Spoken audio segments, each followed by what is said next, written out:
মদিনার ঘটনা বলছি। শিকারী দুই পাহাড়ের মাঝখানে সুতার জাল ফিট করছে। জাল মাছ মারে না জাল দিয়া? না সুতরাং পানির থেকে তো মাছ মারে জাল দিয়া। শিকারী দুই পাহাড়ের মাঝখানে সুতার জাল ফিট করছে হরিণ ধরার জন্য। সুতার জাল, কিতাবে লিখছে জাল ফিট করছে। গাছ গাছার মধ্যে লাঠি দিয়া বাইরেইতেছে, দাও ধাক্কা দিতেছে। হরিণ থাকলে দৌড় দিবে নিরিবিলি রাস্তা দিয়ে, এমনি তো সুতার জালে আটকা পড়ে যাবে। এভাবে লাঠি দিয়া বাইরেইতেছে বাবলা কাটার জঙ্গলার মধ্যে। এক হরিণী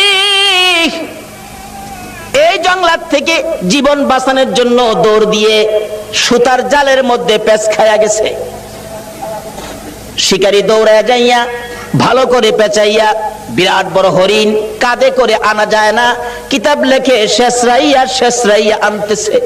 হরিণী তার বাসায় কান্দে আর ডাকে, শিকারী রে তোর পায়ে দড়ি রে শিকারী, আমারে ছাইরা দে, আমার ছোট্ট দুইটা বাচ্চা অনাহারে মারা যায়। এত কান্দে রে শিকারী, শোনে না। একটা গাছের গোড়ায় নিয়ে এই পেঁচানো হরিণ জাল সহ বাইদা শিকারী একটু দূরে চলে গেলে এই পথ দিয়ে আসতেছে রাহমাতাল লিল আলামিন। সকল প্রাণী দুঃখ আমার নবী বুঝতেন কিনা বলুন? শুধু এটাই শেষ নয়, নবীর জীবনী সাহাবীদেরকে নিয়ে নবী আলোচনায় বসলেন। এমন সময় একটা দোয়েল পাখি দৌড়ায়া এসে নবীর সামনে বসে গেছে। সাহাবীরা কে, হুজুর দোয়েল পাখি মানুষের কাছে, পাখি তো মানুষ দেখলে পালায়। রাসূল বলেন তার মনে কোনো দুঃখ আছে, তোমরা চুপ থাকো। একটু পরে আরেকটা বাজ পাখি পাশে বসে গেছে। হুজুর একটা বাজ পাখি আইছে, তারও কোনো দুঃখ আছে, তোমরা বসো। রাসূল জিগায়, দোয়েল পাখি কি দুঃখ তোমার? দোয়েল পাখিটা কাতর সুরে বলতেছে, হুজুর এই বাজ পাখিটা আমার সারাদিন যাবত দৌড়াইতেছে, ধরতে পারলে আমার কলিজাটা খুইলা খাবে। আল্লাহর নবী গো, এই বাজ পাখিটা আমারে খাইবার জন্য দৌড়াইতেছে, হুজুর আমার এটা মনে বড় দুঃখ। কয় কি তোমারে খাওয়ার লেগে দৌড়াইতেছে? এই বাজ পাখি তুমি? হুজুর সন্ধ্যার সময় গাছের ডালে বইছি, পেটে খিদা, এই খিদা নিয়ে সারাদিন এটারে দৌড়াইতেছে, হুজুর ধরতাল্লে আমি খাই আমার কলিজাটা ঠান্ডা করুম হুজুর। রাসূল দেখে সমস্যা কাউর চেয়ে কাউর কম না। আমার নবী ডাকতেছে, দোয়েল পাখি আয় আয়, তোরে খাইতে চাইতেছে, আয় দিকে আয়। হাতের মধ্যে নিয়ে নবীজি আদর করে বলে দিলেন, যাও যাও তুমি চলে যাও। দোয়েল পাখি চলে গেছে। বাজ পাখি কয় খাইছে, দোয়েল ছেড়ে দিছে, আমারে সাইজ করব। নবীজি ডাকে, দোয়েল পাখি তুমি চলে গেছো? বাজ পাখি জি আসো। হুজুর হ্যাঁ ছাইরা দেন, আমি খাইতাম না। জায়গা হুজুর আমি জীবন আর খাইতাম না, আমি ছাইরা দেন। নবী কয়, তোমার পেটে যখন খিদা তুমি আয়ো না, একটা কাইক সামনে দে, আবার দুই কাইক পিছে যাবে। আর এইটা করতেছো কেন বেটা? আস না, সামনে আয় না। আরে বেটা আয়, সামনে আয়। হুজুর মাফ করে দেন, আমি খাইতাম না জায়গা হুজুর। আমার নবীটা হ্যাঁ, বাজ পাখি তোমার যখন পেটে বড় খিদা, আয় আমার পাশে আয়, আমি নবীর গাল থেকে দুই টুকরা গোশত খাইয়া তোর কলিজা ঠান্ডা করে যা। আয় আমার গাল থেকে গোশত খা। বাজ পাখি নবীর সুন্দর চেহারার দিকে তাকাইয়া দুইটা চোখের পানি জর্জর করে ছেড়ে ছেড়ে কাঁদতেছে আর বলতেছে, হুজুর আর আমার খাইতে হবে না, আপনার সুন্দর বিচার দেখে, আপনার সুন্দর চেহারা দেখে না খাইয়া আমি বাজ পাখির কলিজা ঠান্ডা হইয়া যায়। বলতেছিলাম সকল পশু পাখিরা পর্যন্ত আমার নবীর কাছে শান্তি পাইতো, সমস্যার সমাধান পাইতো, কিন্তু আমরা উম্মত হইয়া নবী দ্বারা সমস্যা সমাধান করতে পারলাম না। বলতেছিলাম হরিণী আমার নবীকে দেখে দুইটা চোখের পানি ছেড়ে ছেড়ে কান্দে। মাবুদ মনের দুঃখ কার কাছে কমুখ? তোমার বন্ধু আইসা গেছে, আমার জবানটা খুলে দাও না, তোমার বন্ধুর সাথে কথা বলি। আমার আল্লাহ বলেন, হরিণী রে আমার বন্ধুর সাথে কথা বলার জন্য জবান চাইছস, যা আমি আল্লাহ খুলে দিলাম। সুবহানাল্লাহ।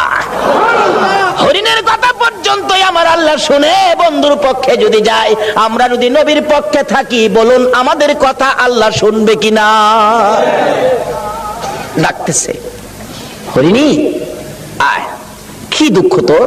কয় জালের ভিতরে হুজুর আমার দুইটা বাচ্চা হুজুর সবে মাত্র প্রসব করেছি, পেটের খিদায় ঘাস পানি খাইতে আসছি, আমার শিকারী জাল দিয়ে ধরে ফেলাইছে, হুজুর আমার তো বাচ্চা দুইটা না খায়া মারা যাবে হুজুর, মনে হয় আদা মারা হয়ে গেছে, হুজুর আমার যদি দয়া করে একটু সময়ের জন্য ছেড়ে দিতেন, আমি বাচ্চা দুইটারে দুধ খাওয়াইয়া আমি আবার চলে আসব। হুজুর দিবেন কি? রাসূল বলেন ঠিক আছে। নবীজি জালের পেঁচ খুইলা জালটা নিজের হাতে লইয়া এবার হরিণ দিছে ছাইরা। হরিণ তো দৌড়ায় যাইতেছে আর শিকারী এদিক দিয়ে আইসা পড়ছে।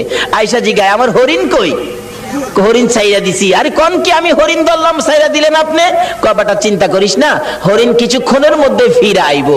শিকারী হাসে, কি আশ্চর্য, ধরতে পাই না হরিণ আবার ছাড়লে ফিরে আইবো, এটা কথা কইলেন?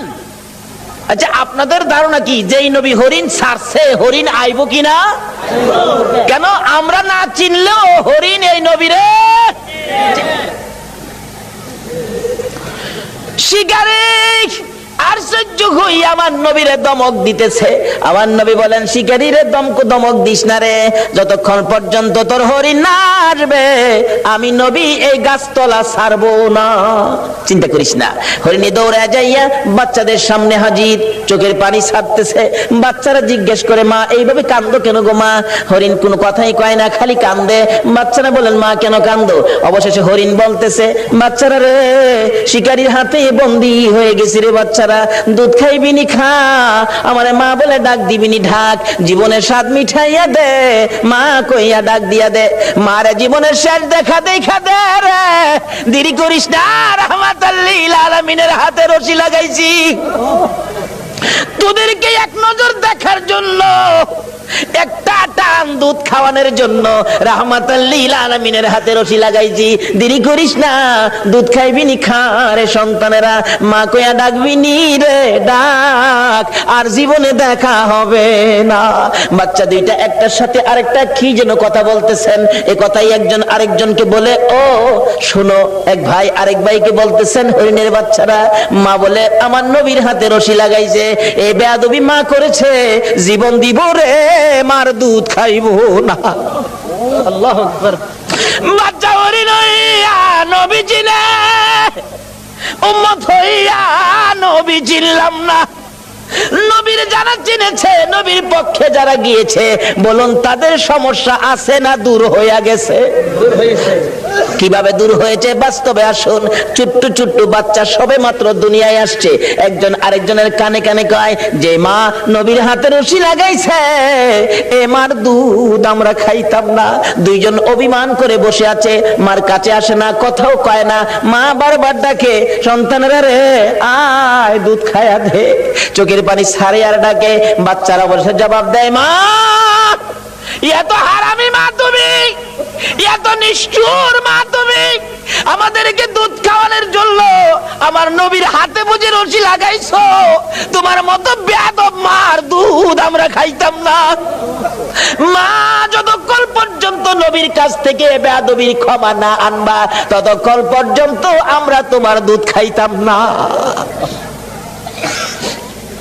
কারণ তারা চিনে গো এই নবী না হইলে আমরা হইতাম না, কিন্তু আমরা উম্মত হইয়া নবী চিনলাম না। দয়ার নবী মায়ার নবী দাঁড়িয়ে আছে, শিকারী ধমক দিতেছে তাড়াতাড়ি আমার হরিণ আইনা দেন। এমনি সময় বাচ্চা দুইটা বলে মা চলো না আমরাও নবীর কাছে যাব, তোমার বেয়াদবির ক্ষমা আনবো। বাচ্চা দুইটার সঙ্গে করে হরিণ নিয়ে আসতেছে, কাছাকাছি আসার পর নবীরে ধমক দিতেছে, হরিণ দূর থেকে ডাক মারছে, আরে শিকারী তোর পায়ে ধরে আমার নবীরে ধমক দিস না রে, আমার নবীর ধমক আমি সইতে পারি না রে। আল্লাহু আকবার। আমার নবীর কষ্ট হরিণ হইয়া সইতে পারে না, আমরা উম্মত হইয়া কেমনে সইলাম গো। হরিণ ডাকতেছে শিকারী রে ধমক দিস না রে, আমার নবীরে ধমক দিস না, পিছনে চাইয়া দেখ আমি আইসা গেছি। শিকারী পিছনে চাইয়া দেখে হরিণ গিয়েছিল একটা, তখন দুইটা বাচ্চাও সাথে, মোট তিনটা দেখা যায়। হরিণ দেখে আর কিছু কয় না।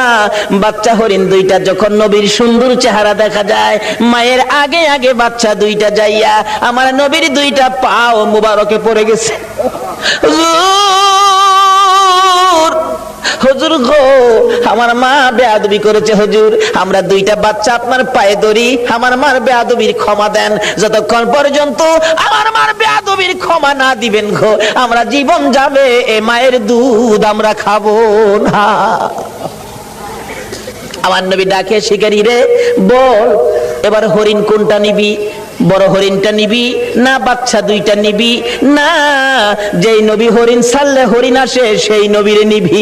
শিকারী একবার নবীর দিকে চায়, আবার হরিণের দিকে চায়, আবার বাচ্চাদের কাণ্ড কারখানা দেখে শিকারী একটা চিৎকার মাইরা ডাক মারছে, হুজুর আর আমার হরিণের দরকার নাই গো, যেই নবী হরিণ একটা ছাড়লে তিনটা ফিরে আসে গো, আমার সেই নবীর দরকার। হরিণ ছেড়ে দিলাম, আপনার নবীর হাত ধরে কালিমা লইয়া মুসলমান হইলাম। আজকে পশু পাখিরা পর্যন্ত আমাদের নবীকে দিয়ে বিপদ থেকে উদ্ধার হয়, কিন্তু আমরা পারতেছি না। বোঝা গেল আমরা নবীকে ভালোবাসতে শিখি নাই, আমরা এখনো নবীর পক্ষে যাইতে শিখি নাই। কিভাবে যাবেন আসুন আগে বাড়ি। আপনাদের কষ্ট হইতেছে ভাই সাহেব? নবীর জন্য কষ্ট করতে মন চায় না? কেন কষ্ট করবেন না? আমার নবী যেদিন এই দেশ থেকে বিদায় হয়ে যাবে, আমার আল্লাহ জিবরাইলকে দিয়ে প্রস্তাব পাঠিয়েছিলেন, ও জিবরাইল আমার বন্ধুর কানে খবর দাও, আমার বন্ধু এই দেশের মাটিতে থাকতে পারবে না, আমার বন্ধু এই রক্ত মাখা জমিনের মধ্যে রাখবো না, আমার বন্ধুর দেহ আমার আরশের ডাইন পাশে দাফন করব। জিবরাইল খবর নিয়ে ডাকতেছেন, হুজুর আল্লাহর সালাম গ্রহণ করুন। আমি জিবরাইলের সালাম গ্রহণ করুন।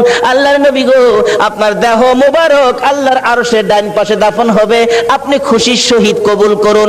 আমার নবী কোনো কথা কয় না, দুইটা চোখের পানি ঝরঝর করে ছাড়তেছে। জিবরাইল বলেন, ইয়া রাসূলুল্লাহ এত সুন্দর প্রস্তাব নিয়ে আসলাম, কোনো কথা কন না, খালি কাঁদেন কেন জানতে চায়। আমার নবী বলেন, জিবরাইল রে তোমার জন্য খুশির খবর হতে পারে, আমি খুশি হতে পারলাম না। কেন পারলেন না? রে জিবরাইল আমার দাফন আল্লাহর আরশের ডান পাশে হবে, আমি জানতে চাই আমার গুনাহগার উম্মতের দাফন কই হবে রে? জিবরাইল বলেন, আপনার উম্মতের দাফন এই জমিনের মধ্যে হবে। আমার নবীর কান্না আরো বেড়ে গেছে। জিবরাইল না না সইতে পারি না, আমি আরশে থাকবো আর আমার উম্মতেরা এই জমিনে থাকবে, আমার মন মানে না, প্রস্তাব আমি রাখবো না। আমার পক্ষ থেকে একটা প্রস্তাব আমার প্রভুর দরবারে তুলে ধরো। জিবরাইল রে আমার গুনাহগার এতিম উম্মতেরা যেই জমিনে থাকবে, আমি নবী আরশে যাব না রে, আমি আমার গুনাহগার উম্মতের পাশে সেই জমিনের মধ্যে শুয়ে থাকবো। এই নবীকে চিরানোর জন্য আল্লাহ যে কত কিসিমের সিস্টেম করেছে দেখছেন।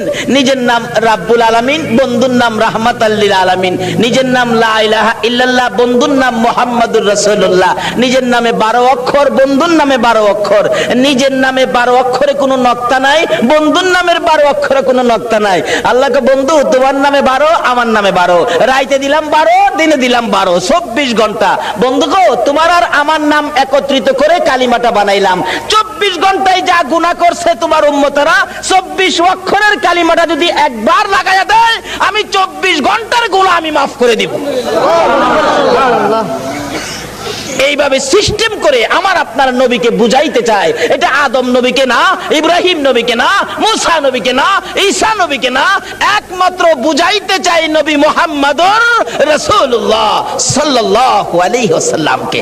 এই নবীকে চিনতে পারলে কোনো সমস্যা থাকবে না, সব দূর হয়ে যাবে। আসুন এই নবীকে চিনবেন কিভাবে? চিনাইতেছে ছোট কাল থেকে, নবী দুনিয়ায় আসে নাই, তার আগের থেকে খবর।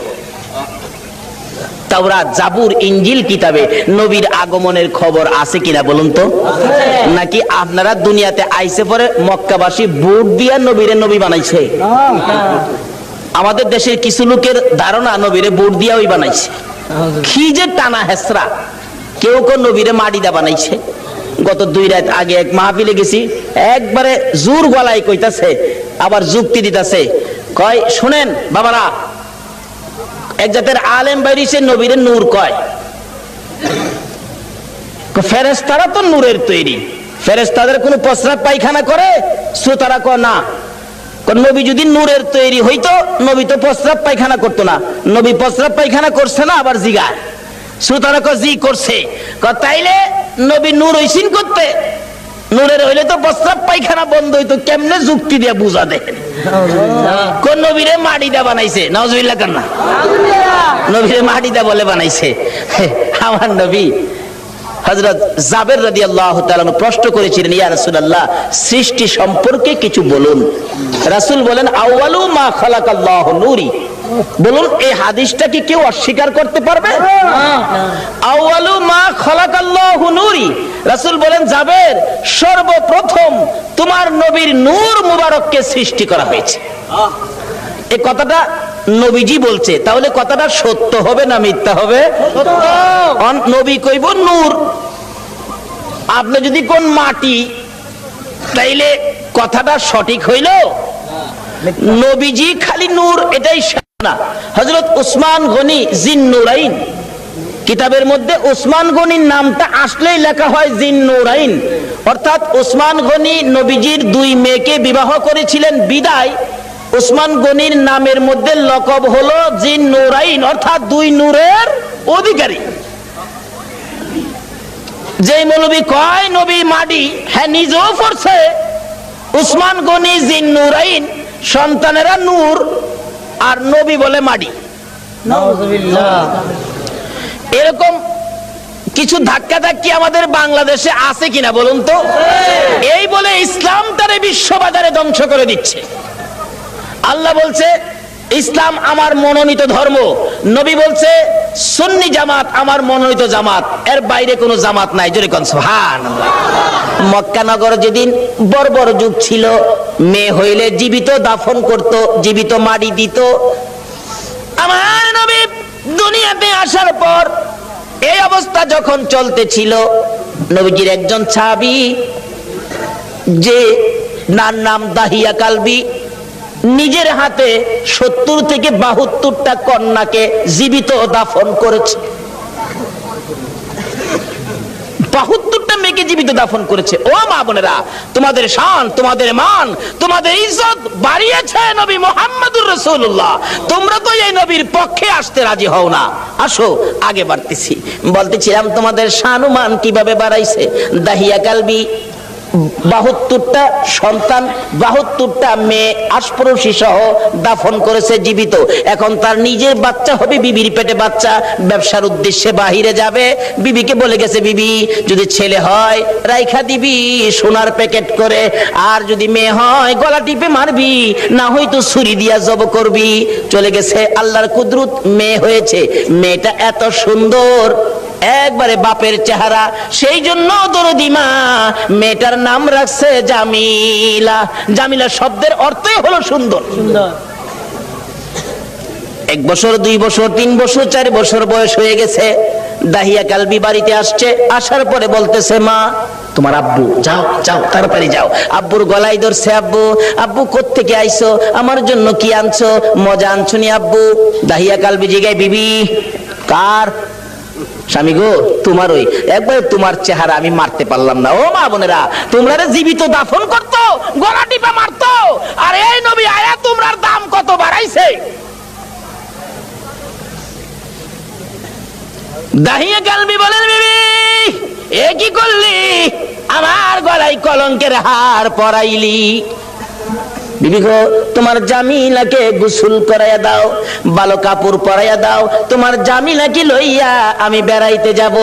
মা ভাবছে আমার জামিলার প্রতি বুঝি স্বামীর মায়া হয়ে গেছে, সন্তান হিসাবে বুঝি আর মারবে না, মায়া বুঝি হয়েছে। বাবা বাবা ডাক শুনে জামিলাকে গোসল করাইতে গেলে জামিলার মা বলেন, কেন জানি গো আমি জামিলার মাথায় পানি দিতে পারি না, আমার হাতে পানি উঠে না, আমি জামিলাকে গোসল করাইতে পারি না, আমার মন ভেঙে গেছে, আমি জামিলাকে কাপড় পরাইতে পারি না, আমার কলিজার মধ্যে দাও দাও করে আগুন জ্বলতেছে।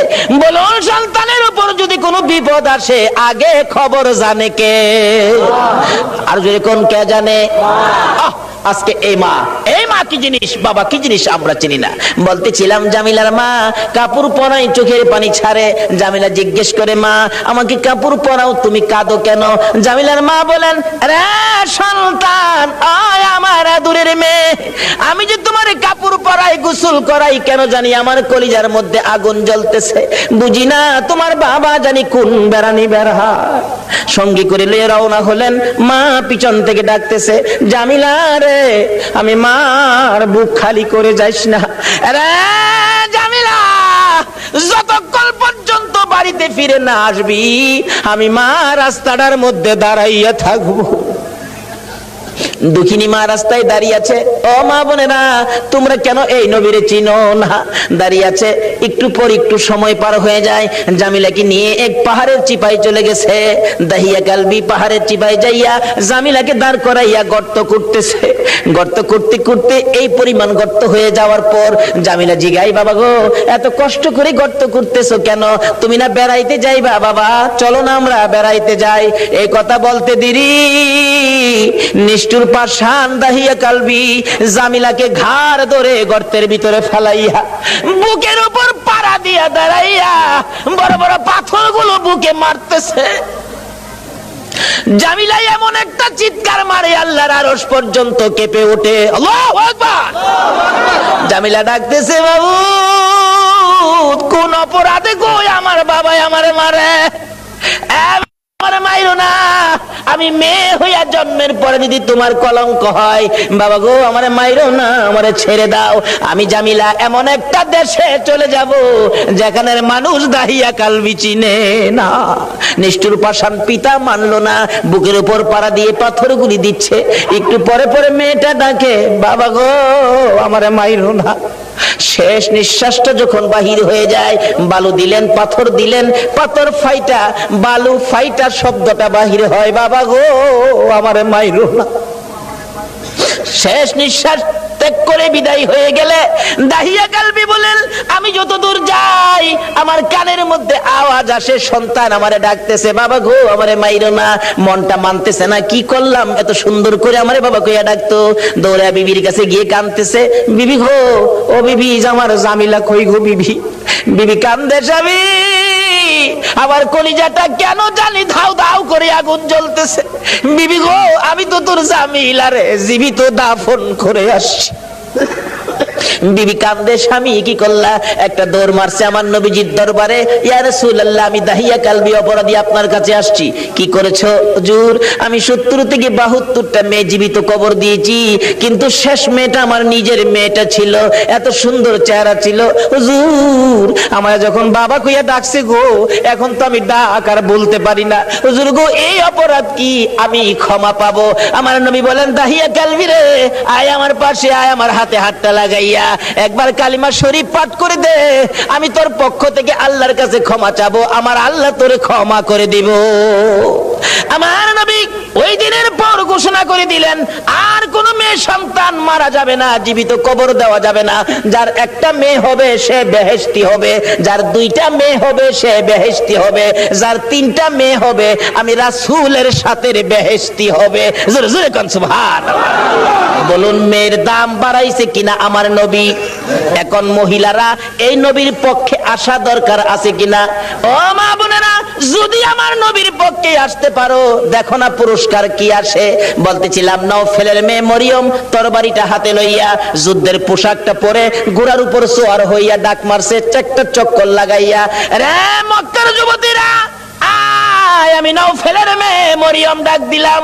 ডাক দেওয়ার সঙ্গে সঙ্গে 200 যুবতী মহিলা নওফেলের মেয়ে মরিয়মের পক্ষে এসে গেছে। সুবহানাল্লাহ।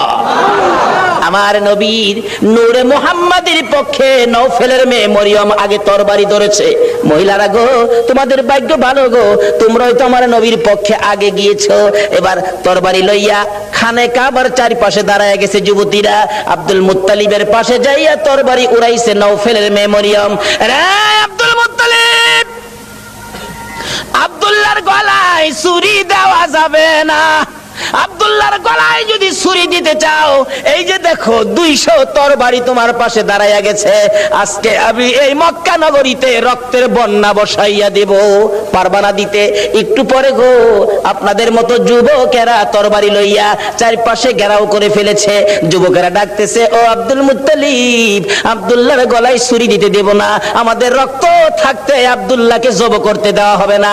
ব্যবসায়ীরা দোকানপাট বন্ধ করে খানে কাবার চারপাশে ঘেরাও করে ডাকতেছে, রে আব্দুল মুত্তালিব, আব্দুল্লাহকে জব করা যাবে না রে। আব্দুল্লাহ মক্কা নগরীর সম্পদ, আব্দুল্লাহর দেখে আমরা ব্যবসায় গেলে ব্যবসায় লস হয় না, আব্দুল্লাহকে দেখে কাজ কামে গেলে কাজ কামে বিপদ হয় না। জোরে জোরে কন্যা সুবহানাল্লাহ। আমার আল্লাহ বলেন কেন বিপদ হবে আব্দুল্লাহর দেখে গেলে? আব্দুল্লাহর কপালে যে রাহমাতাল লিল আলামিন। কেন বিপদ হবে? মা বোনেরা, তোমার মতো মহিলা ছিল নওফেলের মেয়ে মরিয়ম,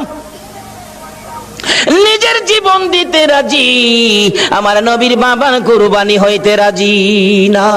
ডাকতেছে, দেওয়া হবে না। আল্লাহর কুদরত 100 বারের মাথায় টান দিলে আব্দুল্লাহর নাম আসলো না, 100 উটের নাম আসলে নবীজির দাদা আব্দুল মুত্তালিব সঙ্গে সঙ্গে খানায় কাবার সামনে 100 উট কুরবানি করে দিলেন। আদায় হয়ে গেল। এবার বড় হইতে শুরু করলো খাজা আব্দুল্লাহ। 19 বছরে পৌঁছলে নওফেলের মেয়ে মরিয়ম বারবার খালি ডাকে, কি আব্দুল্লাহ রে, তোর পায়ে দড়ি, তোর বাবারে বলিস আমারে নি তোর বউ বানাবো, তোর ঘরে নি তুইলা নিব। ও আব্দুল্লাহ, আমার বাবার কোটি কোটি টাকার সম্পদ, কেউ নাই, আমি মাত্র আছি। আব্দুল্লাহ রে, কথা দিলাম রে, আমার বাবার সকল সম্পদ আমি তোর পায়ের মধ্যে ঢাইলা দিব। আব্দুল্লাহ, তোমার কপালে যা দেখি রে, নবীর আশায় আমি সব ডাইলা দিব। আজকে সেই নবীর উম্মত পাওয়ার বেশি না কম? জান্নাতের বাগানে বসছেন, এটা কোনো ব্যাপার হইলো? কোন জান্নাত? জিবরাইল কয়, প্রভু গো, জান্নাতটা দেখতে খুব ইচ্ছা হয়, দিবেন একটু সময়? আল্লাহ কতক্ষণ? কয় একদিনের সময়। কয় দিলাম একদিন, যা সকাল থেকে সন্ধ্যা পর্যন্ত 600 নূরের পাখা চালাইয়া আপনাদের জান্নাতের একটা জানালা দেখে শেষ করতে পারে নাই। জিবরাইল বলেন, প্রভু হাই হাই, এত কম সময় নিয়া কেন কক্সবাজার আইলাম? এক সপ্তাহ সময় যদি নিয়ে আইতাম কিছুটা দেখতে পারতাম। আইলাম আর গেলাম, দেখা তো হইল না। জিবরাইল আফসোস দেখে আল্লাহ কয়, জিবরাইল হইছে, খোদা গো, একটা কথা বললে রাগ হবেন? কি কথা? আমার 8 দিনের সময় দেন, একটা সপ্তাহ। আপনার বেহেশত এত সুন্দর, কি বলেন, বেহেশতের মধ্যে কক্সবাজার আছে না? আপনি যে বেহেশতের বাংলা ঘরে বসবেন, বাংলা ঘরের নিচেই থাকবে কক্সবাজারের নদী, এবং এই নদী লবণাক্ত পানি না, লবণের পানি না তো। এই নদীর থেকে 1 গ্লাস পানি পুরাবেন, মুখে দিয়া দেখবেন এটা 4 মেডিসিনের শরবত। 4টাকে একসাথে করে শরবতের নদী কক্সবাজার হিসাবে আপনার পায়ের নিচে দিয়ে রাখছে। যাক, ওদিকে আলোচনা না। এবার জিবরাইল কো, প্রভু গো, একটা সপ্তাহ সময়। আল্লাহ কয়, দিলাম। 1 সপ্তাহ পরে কিন্তু আর দরখাস্ত করো না। 1 সপ্তাহ ঘুরে একটা জানালা শেষ করে দরজার পাড়ের কাছে গেছে। খোদা গো, যা দেখি খালি স্বাদই লাগে। আর একটু কিভাবে বাড়তাম। আপনারা তো বেহেশতের বাগানে বসা। ইদ্রিস নবী বেহেশতের বারিন্দায় ছিল। পানি খার ঘুরে কয়, খোদা গো, তোমার বেহেশতের বারিন্দা এত ভালো, এত মজা। আমার নবী মেরাজের সফরে গেলে ইদ্রিস নবীর সাথে দেখা। জিজ্ঞেস করে, ইদ্রিস তুমি এখানে? হুজুর আমি তো এখানে বেহেশতে আইছিলাম, পানি খাইতাম, পানি খাইতেছি। কি মজা হুজুর পানি। আমার নবীরে বোঝায় পানি যে মজা। নবী করে, খালি পানি মজা, আরো তো মজার জিনিস আছে। তাহলে বোঝা গেল ইদ্রিস পানির খবরই জানে, এর বাইরের খবর। আমার নবী এর বাইরের খবরও কিভাবে জানে? নবীজি বেহেশতের খবর নবীর কাছে আছে না, কারণ এই নবী না হইলে তো বেহেশত হইতো না। সাহাবীরা বলেন, মাঝে মাঝে আমরা নবীর সাথে চলতে হাঁটতে ফিরতে থাকলে হঠাৎ দেখি মাঝে মাঝে নবীজি এভাবে হাতটা যেন কই বাড়ায়, আবার কি যেন খায়। রাসূলকে জিজ্ঞেস করলাম, ইয়া রাসূলুল্লাহ, কই হাত বাড়াইলেন, কি খাইলেন? রাসূল বলেন, দেখো, আমার মন চাইলে আমি হাতটা বেহেশতের ভিতরে বাড়াইছি। মদিনায় দাঁড়ায় হাত বাড়ায়, হাত বেহেশতের ভিতরে ঢুকে। কিছু ফল ফলাদি খাইলাম, তাইলে বেহেশতের ফল ফলাদির খবর আমার নবীর জানা। ইদ্রিসকে, হুজুর কি মজা পানি। নবী বলেন, খালি পানি খাও কেন, অন্য খাবার খাও। হুজুর অন্য খাবার কিভাবে খাবো? ওই যে দেখেন বেহেশতের গেটে লেখা আছে, আখিরি নবী উম্মত নিয়ে না আসা পর্যন্ত কারো জন্য বেহেশতের দরজা খোলা হবে না। আজকে নবী না গেলে বেহেশতের দরজা খোলা হবে না, স্পেশাল বিছনা করে রেখে দিছে, আগে আমরা ঢুকবো পরে অন্যরা ঢুকবে। কিভাবে ঢুকবেন এটা বোঝার জন্য আজকে সোনার ছেলেরা এই মাহফিলের আয়োজন করেছে, রাস্তা দেখাবে কোরআন হাদিস, কিভাবে ঢুকবেন। আসুন, তৈয়ার হয়ে গেছে, এখন ঢুকাটা পার্টি। ঢুকবেন কিভাবে? জিবরাইল তো ঢুকে গেল দেখার জন্য, জিবরাইল কিন্তু থাকার জন্য না। জিবরাইল ঢুকছে কিসের জন্য? আর আমরা ঢুকবো কিসের জন্য? থাকার জন্য। ঢুকলেন, এক সপ্তাহ 600 নূরের পাখা বেহেশতের জানালা শেষ করে দরজার পাটের কাছে, চৌকাটের কাছে। হাই হাই প্রভু গো, সময় দিয়ে শেষ, কোন সময় চলে গেল। আহা, সর্বনাশ করলাম, কেন এক সপ্তাহ সময় চাইলাম, আরো কেন বেশি চাইলাম না। আল্লাহ কয়, জিবরাইল তুই না কইছিস আর সময় নিবে না। খোদা গো, করজুরে আপনার কাছে কাকুতি মিনতি, আমার 2টা মাসের সময় দেন। 2টা মাস। আল্লাহ কয়, দিলাম। 2 মাসে ঘুরা একটা দরজা, একটা জানালা, একটা কোণা খালি দেখে শেষ করছে, বাকি সবই ঋষি। তখন 3 বার করে সময় নিছে, আর কত নেব? বাইরে আসে আর ফিরা চায়। পারলাম না, আফসোস করতে করতে আসছে। জিগায়, খোদা গো, এই বেহেশত তুমি কারে দিবা? আমি জিবরাইলের 600 নূরের পাখা দিয়া এত দ্রুত গতিতে ঘুরলাম, বেহেশতের একটা কোণাও দেখে শেষ করতে পারলাম না। তুমি এই বেহেশত কারে দিবা? তারা কি বেহেশতের খোঁজ নিতে পারবে? সমস্ত বেহেশতের খোঁজ কিভাবে নিবে? তারা কি পাখা আছে? আমার আল্লাহ কয়, জিবরাইল তারা পারবে। আমার আখিরি নবীর উম্মতেরা তোর পাখার চাইতে বেশি পাওয়ার থাকবে তাদের। আমার আখিরি নবীর উম্মতের জন্য এই বাজেট গুলি করে রাখছি, তো তারা এর চেয়ে পাওয়ার বেশি হবে। খোদা গো, কোন কি তাদের পাখা নাই, এই পাওয়ার কিভাবে হবে? এদিন থেকে টেনশন ফিল করতেছে হযরত জিবরাইল। একদিন প্রশ্ন করে বসলেন, প্রভু গো, আমি তোমার জান্নাত 2 মাসে 600 নূরের পাখা চালাইয়া একটা কোণা দেখে শেষ করতে পারলাম না। এই বেহেশতের মালিক যাদেরকে বানাইবা, তারা এই সারা বেহেশত কিভাবে হিসাব রাখবে? আমার তো বুঝে আসে না, কিভাবে রাখবে? আল্লাহ কই, বুঝে আসে না? তুই কি পরীক্ষা করে দেখতে চাস? আপনি অনুমতি দিলে আমি একটু দেখতাম আখিরি নবীর উম্মতের পাওয়ার আছে কিনা, এই বেহেশতের খোঁজ খবর রাখতে পারবে কিনা। তাহলে যা, ওই মসজিদে নববীর বারিন্দায় যায় দাঁড়াবি ফজরের আজানের আগে। যে আগে ভিতরে ঢুকে, যে সকলের পরে বাহির হয়, তারে জিজ্ঞেস করিস। আচ্ছা, জিবরাইল মানুষের আকার ধারণ করে নববীর গেটে দাঁড়াইছে। আচ্ছা, নবীর উম্মতের পাওয়ার মাপার ঠিকানাটা কই দিল? মসজিদে নববী নাকি সিনেমা হলে দিছে? ঠিকানাটা কিন্তু পাওয়ার মাপার ঠিকানাটা কই দিল? আপনার পাওয়ার কই গেলে হবে কিছুটা আইডিয়া হয়েছে তো? মসজিদে নববী, অর্থাৎ মসজিদে যাইতে হবে। আর যদি সিনেমা হলে ঢোকেন তাহলে কিন্তু পাওয়ার বাড়বে না কমবে? আল্লাহ কয় মসজিদে নববী। জিবরাইল দাঁড়াইছে গিয়া শেষ রাত্রে, দাঁড়াইয়া দেখে একটা লোক ঢুকছে সবার আগে, চিন রাখছে কোথায় বসছে। আবার দেখে সব লোক বাহির হলো নামাজের শেষে, এই লোকটা বাহির হয় নাই। বারিন্দার থেকে ভিতরে ঢুকে যে দরজাটা দিয়ে বাহির হবে, একটা হাত চৌকাটের মধ্যে দিয়ে জিবরাইল রাস্তা বন্ধ করে দাঁড়াইছে, যাতে চলে গেলে যাতে ধরা পড়ে, হাত দিয়ে বন্ধ করে রাখছে। দেখে বাহির হয়ে আইতেছে সেই লোকটা যেটা আগে ঢুকছিল। জিজ্ঞেস করলেন, ভাই আপনার নাম? আমার নাম তো আবু বকর। নামটা জানি কি কইল? চিনছেন তো আবু বকর? আবু বকর সিদ্দিক রাদিয়াল্লাহু তাআলা। আপনারা নবীর ভালোবাসায় বসে আছেন। আচ্ছা, আবু বকরের ভালোবাসাটা কি এরকমই ছিল না আরো বেশি ছিল? কি যে বেশি ছিল, আসুন সামনে বাড়ি। আমার নাম আবু বকর।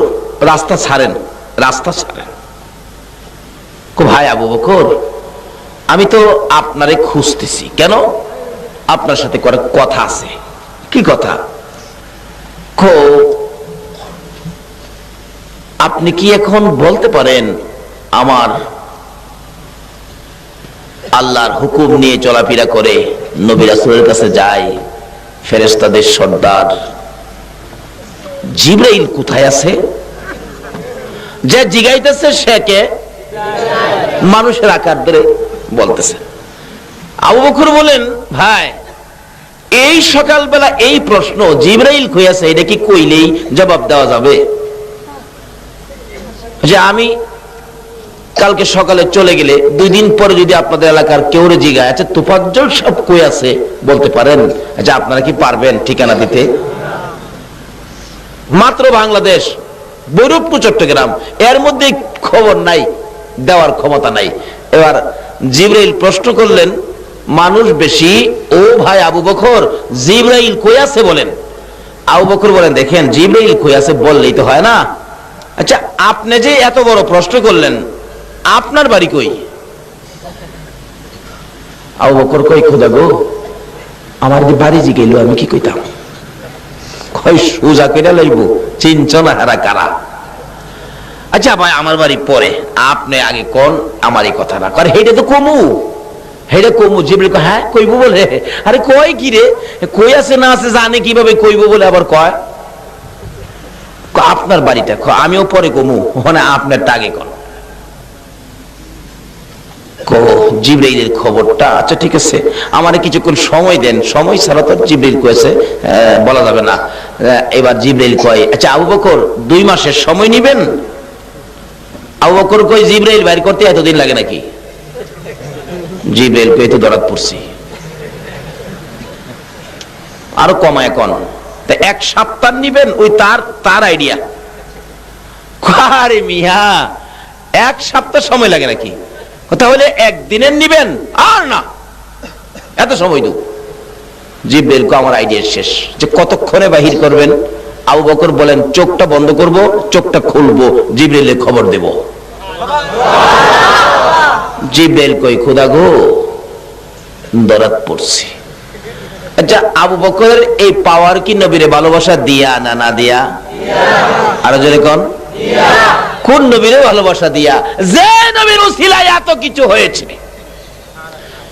যে নবীর শানে আপনারা মিলাদুন নবীর আয়োজন করেছেন, এই মিলাদুন নবী আর কোন নবীর শানে হয় না।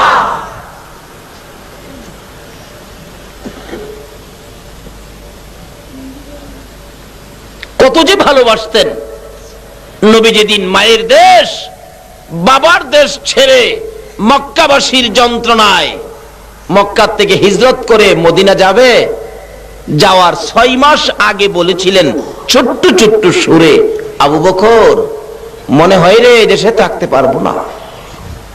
নবী দিলে চোখের পানি ছেড়ে দিছে, আবু বকর মায়ের দেশে থাকা যাবে না রে, বাবার দেশে থাকা যাবে না। আমি কাউরে গালি দেই নাই, কারো মাথায় বাড়ি দেই নাই, কারো ক্ষতি করি নাই, তারপরেও আবু বকর রে দেয় না রে আমারে সুখে থাকতে। যে বিছানায় শুভ, বিছানার মধ্যে নিয়ে কাটা দেয়া রাখে, পচা সাপ দেয়া রাখে। নবীজি বললেন, আবু বকর থাকা যাবে না। যেই চক্ষু রাসূলের প্রেম আর ভালোবাসায় জাগ্রত থাকে, আজকে কি আপনারা জাগ্রত না ঘুমন্ত? রাসূলের প্রেমে যারা জাগ্রত থাকে, এই চোখের জন্য জাহান্নামের আগুন হারাম।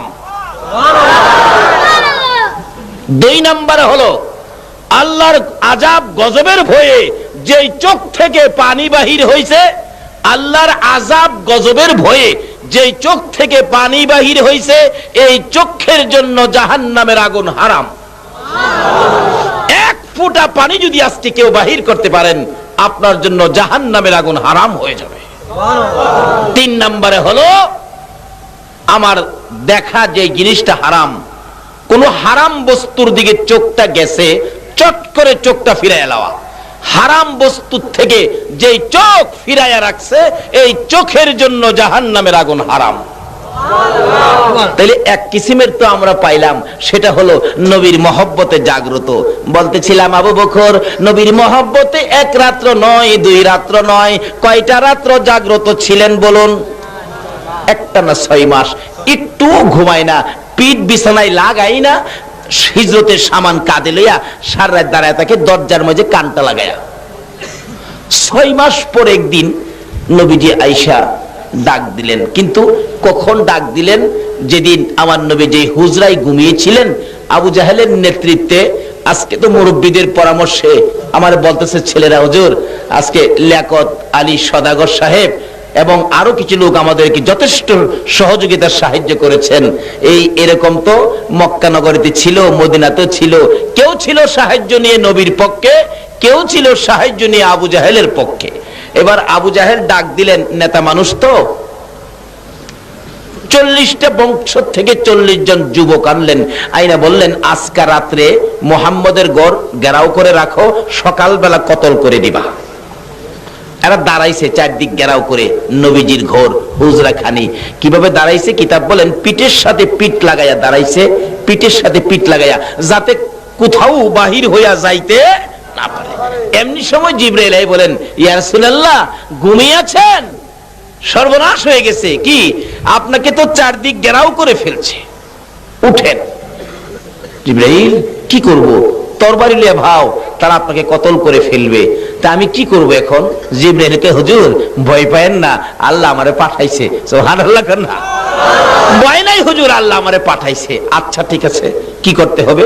জিবরাইল এক মুষ্টি ভালু নিয়ে, পাথরের কণা নিয়ে বললেন, হুজুর এই কোরআন শরীফের সূরা ইয়াসিন থেকে এই আয়াতটুকুন তেলাওয়াত করে এই বালুর মধ্যে ফু দিয়ে বালুটি ছিটাইয়া দেন।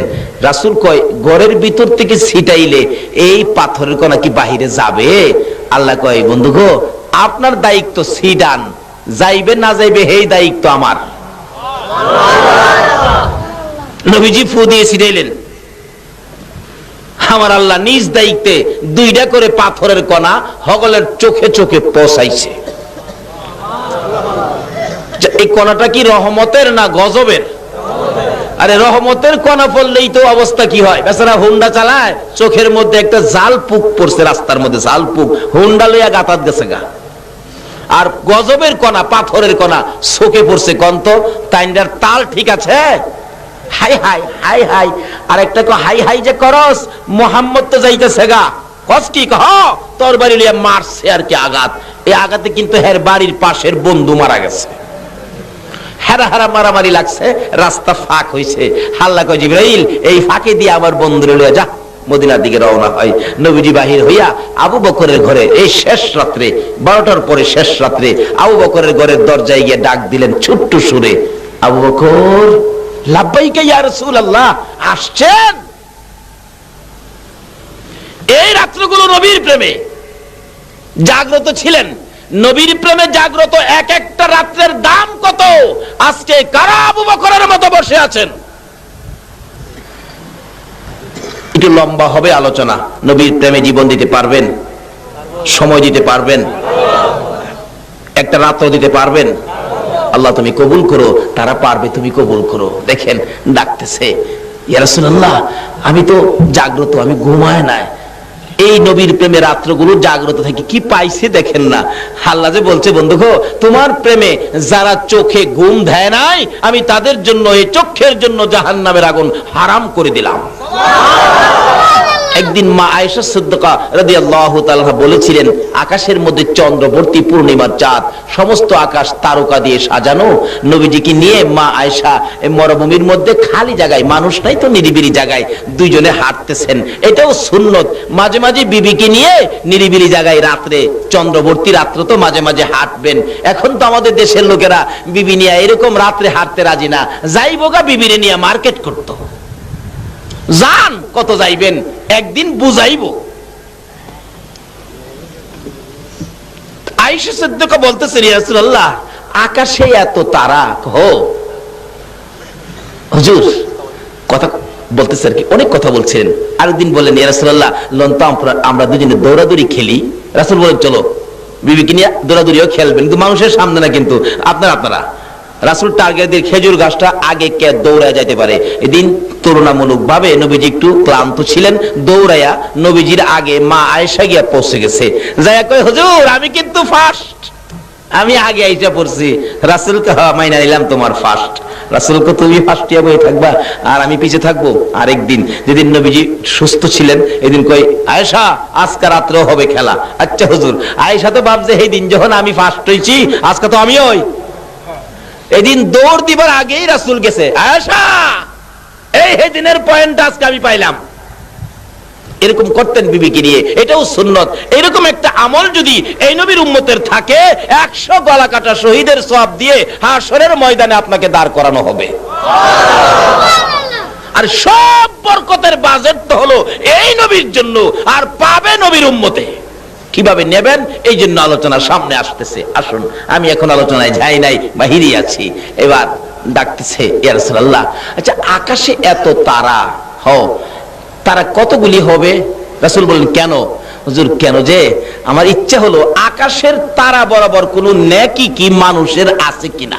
আচ্ছা আকাশের তারা গনছে পৃথিবীতে এমন কোন বিজ্ঞানী আছে? কন্যা বলে ইতিহাসে পাইছি আকাশে তারা এমন হইছে। মোল্লা দুপিয়াজা মুরব্বীরা দেখছেন আগেকার দিনে বইয়ের মধ্যে ছিল। মোল্লা দুপিয়াজা প্রশ্ন করেছিলেন, আচ্ছা বলেন তো এই শহরে কতগুলো কাক আছে? আচ্ছা কতগুলো কাক চিটাং শহর আছে কেউ গনছে? এর পণ্ডিত আছেন তো, হ্যাঁ তো পটচট করে বইলা ফেলাইছে কি ৯৯৯৯টা কাক আছে চট্টগ্রাম শহরে। আর যদি কম হয় তাহলে ভাববেন এখান থেকে বেড়াইতে গেছে, আর যদি বেশি হয় তাহলে মনে করবেন অন্য খান থেকে বেড়াইতে। মানে এই ফেস বাংবার ক্ষমতা আছে? কাক গনার ওই তো ব্যবস্থা নাই। এক বেসরা জিগাইছিন কন্ত দুনিয়ার মাইস কোহানে? এই লোক মাটির মধ্যে মোড়া দিয়া কয় দুনিয়ার মাইস এহেনে, বিশ্বাস না হয় মাইপ পাই গিয়া। আচ্ছা হের জীবনে মাইপা আয়া এখন পস্তারবো? এমন এক প্রশ্ন করে বইছে মা আয়েশা, হুজুর আকাশের তারা কত, এই পরিমাণ কোন নেকি কি মানুষের আছে? তাহলে বোঝা গেল যারে প্রশ্ন করছে তার কিছু আইডিয়া, সম্পূর্ণ খবর দেওয়ার ক্ষমতা আমার নবীর আছে। নবী সঙ্গে সঙ্গে বললেন, আয়েশা আছে তো এরকম নেকি আছে। কার হুজুর? এই নেকি আছে হযরত উমরের। মা আয়েশা কই উমরের এত নেকি? হাই হাই, আমার আব্বার যদি এত নেকি হইতো না জানি কত ভালো হইতো। একটু গুনগুন করতেছে। রাসূল বলেন, আয়েশা গুনগুনি করে কেন? হুজুর গুনগুনি করি, উমরের এত নেকি, আমার বাবা আবু বকরের নেকি জানি কত, এটা আমার জানার ইচ্ছা ছিল। মানে উমরের এত নেকি। রাসূল বলেন, শোনো উমরের নেকির হিসাব আকাশের তারা বরাবর, তোমার বাবার নেকির হিসাবটা নেও। হুজুর কেমন হইব? উমরের তে বেশি হইব না কম হইব? শোনো না, তোমার বাবা আবু বকরের নেকি, উমরের নেকি আকাশের তারা বরাবর। সমস্ত পৃথিবীর উম্মতের নেকি যদি আকাশের তারা বরাবর হয়, আর তোমার বাবা আবু বকরের এক রাত্রের নেকি যদি এক পাল্লায় দেওয়া হয়, সমস্ত পৃথিবীর উম্মতের নেকি আকাশের তারা বরাবর আরেক পাল্লায় দেওয়া হয়, তোমার বাবা এক রাত্রের নেকির সাথে সমস্ত পৃথিবীর উম্মতের নেকি ওজনে কোলাবে না। আচ্ছা বলুন তো এই নেকিটা পাইছেন কি নামাজ পড়া, রোজা রাখিয়া, হজ কইরা, যাকাত দিয়া? একটাও না। এই নেকির বাজেটটা পেয়েছিলেন আবু বকর নবীর প্রেমে রাত্র উজাগর থাইকা। জোরে জোরে কোন সুবহান। এই বাজেটের মধ্যে এখন আপনারা, ইয়া রাসূলুল্লাহ আমি সজাগ, একদিনও ঘুমাই নাই। আমার নবী বলেন, আবু বকর রে, ডাক দেওয়ার সঙ্গে সঙ্গে জবাব দিলে তুমি কি ঘুমাও নাই? আবু বকর চোখের পানি ছেড়ে দিয়ে বলেন, ইয়া রাসূলুল্লাহ আল্লাহর কসম করে বলি, যেদিন বলেছিলেন হিজরত করবেন সঙ্গী হব আমি, ওদিন থেকে আমি আবু বকর একটা রাত্র বিছানায় পিঠ লাগাই না, ঘুমাবো দূরের কথা। আপনার নবী ডাক দিবেন, দরজার মধ্যে কানটা লাগাইয়া এশরের নামাজ পড়ে ফজরের আজানের আগ পর্যন্ত দাঁড়াইয়া থাকি। জলদি করে বাহির হও, জলদি করে বাহির হও। পিছনে আবু জাহেলের শব্দ শোনা যায়। কিতাব বলেন আবু বকর দরজা খুলে বাহিরে হলো না, পিছন দিয়ে জানালাটা খুলে বাহির হইয়া সামনে হাজির। আয়েশা দেখে আমার নবীর চোখ থেকে জর্জর করে পানি পড়তেছে। আবু বকর ডাক মারলেন, ইয়া রাসূলুল্লাহ, চোখে পানি কেন গো? আপনাকে কি কেউ কষ্ট দিয়েছে, কেউ আঘাত করেছে? আমার নবী বলেন, আবু বকর রে, কেউ আঘাত করে নাই, আমার চোখে পানি হলো আমার মায়ের দেশ, বাবার দেশ সাইরা যাইতে আমার কষ্ট লাগে রে। কিন্তু পিছনে যে শত্রু আই পড়তেছে, আবু বকর তাড়াতাড়ি চলো, তাড়াতাড়ি চলো। কিতাবে আসছে আমার নবী আবু বকরকে নিয়ে বাহির হইয়া একটু দূরে যাওয়ার পরে, রাত্রের বেলা তো অন্ধকার রাত্র, এমনি সময় আবু জাহেল তার লোকদেরকে নিয়ে নবীজির পাওয়ের দাগ দেখে দেখে, বালু মাটি তো হাইটা যে আসছে, পাওয়ের দাগ আছে, দাগ দেখে দেখে আবু বকরের ঘরের দরজা পর্যন্ত আইসা ডাকতেছে দরজায়, আবু বকর, এই আবু বকর, আবু বকর ঘরে আছে? নাই তো। আবু বকরের ছোট্ট মেয়েটা, যার নাম কিতাবে আসছে আসমা, আসমা বলতেছেন, কে? দরজা খোলো। কেন? তোমার বাবারে খুঁজতেছি। আব্বু তো ঘরে নাই। তখন আবু জাহেল কয়, বুঝছি, দরজাটা খুল। বাচ্চা মেয়েটা দরজা খুলছে, বাচ্চা মানুষ কি বুঝে কিছু? দরজাটা খুলছে, খোলার পরে নিষ্ঠুর পাষাণ আবু জাহেল, ছোট্ট বাচ্চা মেয়ে আসমাকে ডেকে ডেকে ঘর থেকে বাহির করলো। বাহিরে নিয়ে বলতেছেন, বল তোর বাবা কই? বলতে পারি না। তোর বাড়িতে কি মোহাম্মদ আসছিল? বলতে পারি না, ঘুমিয়েছিলাম, দেখি নাই। নিষ্ঠুর পাষাণ আবু জাহেল এত ছোট্ট বাচ্চাটার গালের মধ্যে এত জোরে থাপ্পড় মারলো গো। কিতাব বলেন আবু জাহেলের থাপ্পড়ে ওই বাচ্চা মেয়ে আসমার কানের পর্দা ফাইটা রক্ত বাহির হইতেছে। আরেকটা থাপ্পড় মারলে মাথা চক্কর খাইয়া বাবা গো কইয়া জমিনে পড়ে গেছে। আবু বকর বলেন, ইয়া রাসূলুল্লাহ, আবু জাহেল বুঝি আমার বাড়ির সামনে এসেছে, আমার আদরের মেয়ে, ছোট্ট মেয়েটাকে বুঝি আঘাত করেছে গো রাসূল। আমার মেয়েটার কান্নার আওয়াজ শোনা যায়, বাবা গো কইয়া কাঁদে। বুঝিছি আমার মেয়েটাকে বুঝি আবু জাহেল মারতেছে। আমার নবী বলেন, আবু বকর রে, তোর মেয়েটাকে আবু জাহেল মারবে, এখন কি তুই আমারে ফালাইয়া মেয়ের দিকে যাবি, মেয়ে বাঁচাইতে যাবি, না আমি নবীর সঙ্গে হবে? আবু বকর একটা চিৎকার মেরে বলেন, ইয়া রাসূলুল্লাহ, আল্লাহর কসম করে বলি, শুধু আসমা কেন, আমার সকল সন্তান যদি আবু জাহেল মেরে ফেলে আমার কোনো দুঃখ নাই, আমি আবু বকর রাসূল ফালাইয়া যাব না। বলতেছিলাম, যেই নবীর প্রেমে পাগল হইয়া জীবন দিলে কত পুরস্কার, যেই নবীর পক্ষে সময় দিলে কত পুরস্কার, যেই নবীর পক্ষে জাগ্রত থাকলে জাহান্নামের আগুন হারাম হইয়া যায়। হযরত আবু বকর বললেন, ইয়া রাসূলুল্লাহ, সমস্ত সন্তানাদি যদি আবু জাহেল মেরে ফেলে আমার কোনো দুঃখ নাই, আমি রাসূলের পক্ষ ছাড়ব না। হুজুর মইরা যাক, আসেন হুজুর আমরা চলে যাই। চলে গেলেন, যাইতে যাইতে সকাল হয়ে যাইতেছে, পূর্ব আকাশে আলো দেখা যায়, সূর্য উঠবে। আমার নবী বলেন, ও আবু বকর, এবার তো রাস্তাঘাট পরিষ্কার হইতেছে, তারা আমাদেরকে দেখে ফেলবে। যাইতে যাইতে পাহাড় গাড়ি সুর,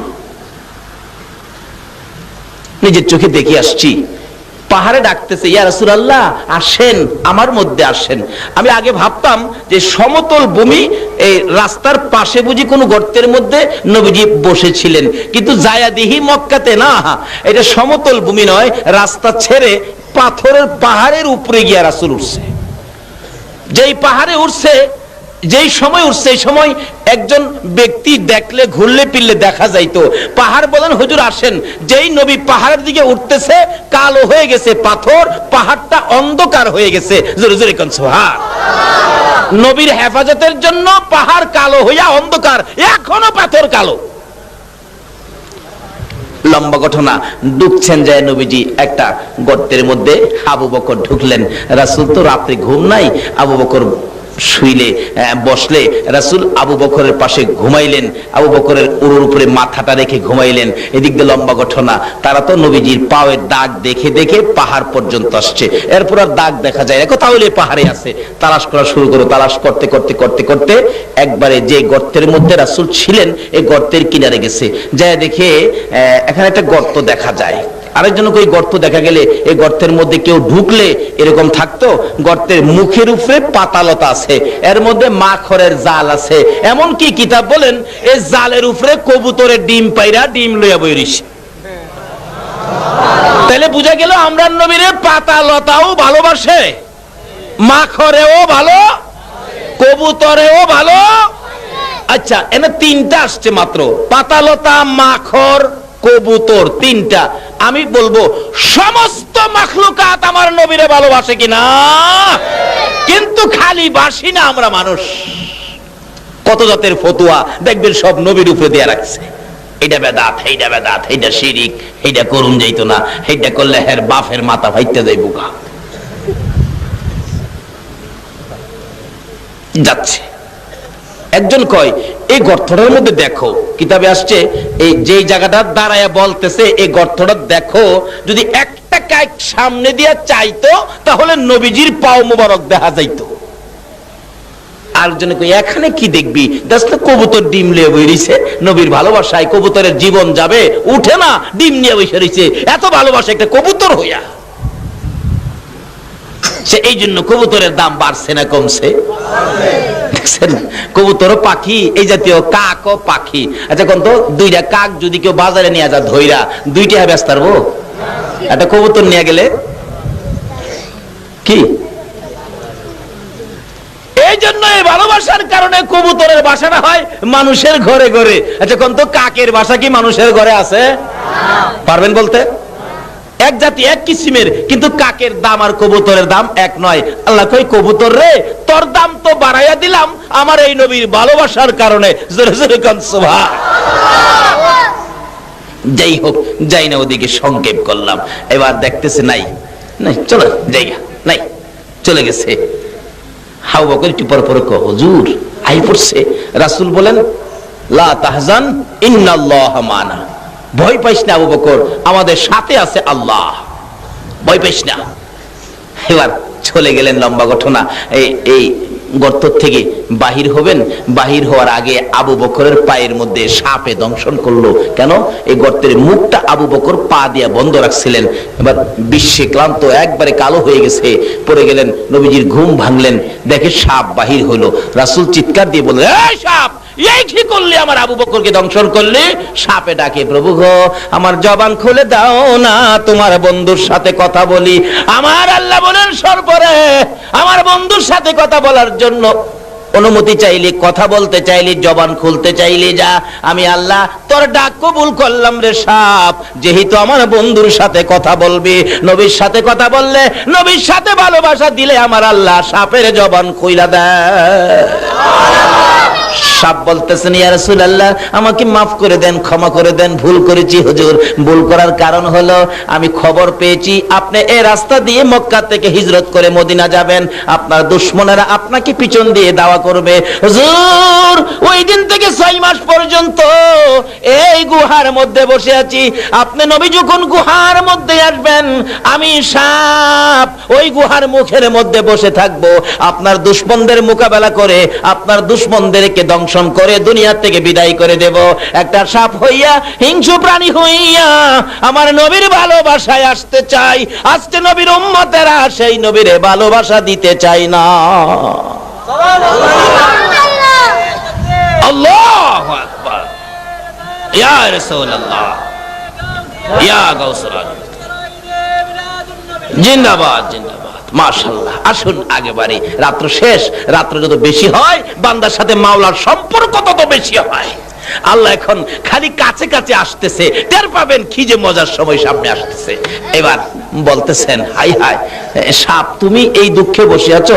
হুজুর, আমি আবু বকর দংশন করার কারণ হলো, যখন শত্রুরা আসছিল আবু বকর আমাকে পাওটা দিয়ে বন্ধ করে রাখছে। আমি একবার ধাক্কা দিছি, পাও সরায় না হুজুর, দুইবার ধাক্কা দিছি, পাও সরায় না, তিনবার ধাক্কা দিছি, পাও সরায় না, কয়েকবার ধাক্কা দিছি, পাও সরায় না, অবশেষে আমি একবার দংশন করছি।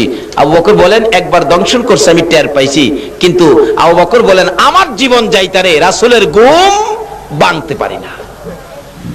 দ্বিতীয়বার দংশন, আবু বকর তখনও পাও সরায় না, তৃতীয়বার দংশনের পরে বেহুশ হয়ে পড়ে গেছে।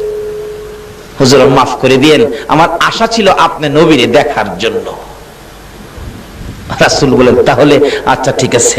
নবীজি একটু লালা মুবারক দংশন জায়গাটার মধ্যে লাগাইলে সমস্ত বিষ পানি হয়ে আবু বকর সুস্থ হয়ে গেছে। এখানে ওয়াজ আছে 2 ঘন্টা, যাই না ওদিকে। এবার সঙ্গে করে নিয়ে যাইতেছেন, চলো চলো চলো, যাইতে যাইতে যাইতে যাইতে যাইতে যাইতে 2-3 দিন হয়ে গেছে, পেটের খিদা, খাওয়ানোর ব্যবস্থা নাই। আবু বকর বলেন, ইয়া রাসূলুল্লাহ, আমি আর হাঁটতে পারি না, পেটের খিদায় হাঁটতে পারি না। রাসূল বলেন, দেখো না কোনো বাড়ি ঘর আছে কিনা। মক্কা থেকে মদিনায় যাওয়ার পথে খালি বলতাম, নবীজি এই পথে, এখন তো কিছু রাস্তাঘাট হয়েছে, তখন তো রাস্তাঘাটও ছিল না, এই পথে আবু বকরকে নিয়ে নবী কেমনে গেল হাইটা। গেলে দেখবেন চোখের মধ্যে ভাসবে এই নিদর্শনটা। আবু হুজুর পেটে খিদা সহ্য করতে পারি না। রাসূল বলেন, দেখো কোনো বাড়িঘর আছে কিনা। বাড়িঘর না থাকলে খাইবা কোত্থেকে? কোনো বাড়িঘর তো দেখি না, খালি মরুভূমি, খালি মরুভূমি, বাড়িঘর নাই। রাসূল বলেন, এদিকে আয়। নবীজি এর ডাইন হাত মোবারক আবু বকরের মুখের মধ্যে এইভাবে এইভাবে এইভাবে লাগাইছে, একটু একটু মট দিলে, এই আবু বকর এখন দেখো তো কিছু দেখা যায় কিনা। আবু বকর বলেন, নবীজির হাত মোবারক আমার চোখে লাগানোর পরে, হাত সরানোর পরে চোখ খুললে দেখি সামনে একটা বাড়ি দেখা যায়। সুবহানাল্লাহ, আসতে গেলেন।